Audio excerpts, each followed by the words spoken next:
C'est un programme très chargé, une fois de plus, en ce deuxième jour de cette visite d'État du Saint-Père. Il va ce matin prier, il va rencontrer beaucoup d'enfants juste à Twickenham, dans la banlieue de Londres. Mais aujourd'hui, ça va vraiment être la journée la plus politique de tout son séjour, donc de ces 4 jours.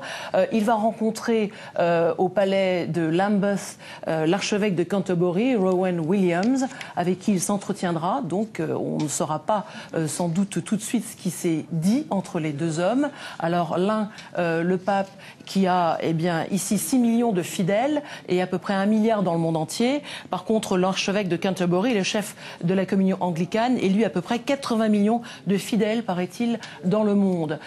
Donc 2 chefs spirituels avec des traditions chrétiennes, mais où il y a des tensions, vous le savez, que ce soit l'ordination de femmes prêtres et évêques, aussi l'attitude envers les homosexuels. Donc pas mal de problèmes et de dossiers à regarder là. Ensuite, le pape se rendra au Parlement et il rencontrera, où il verra 1800 personnes qui l'écouteront et il prononcera un discours aux représentants de la société civile.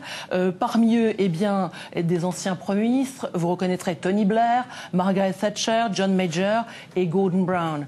Donc là, je pense que ce sera un message, une fois de plus, comme il l'a commencé hier, à marteler ce message, qu'au XXIe siècle, la religion, c'est pas un mauvais mot, c'est important et ça peut être une force pour le bien dans la société. C'est ce qu'il a commencé à dire hier et notamment la reine, elle aussi faisait, si vous voulez, union avec lui en disant qu'il faut se rappeler de ces racines chrétiennes qui existent au Royaume-Uni, qui font une partie intégrale de l'identité britannique.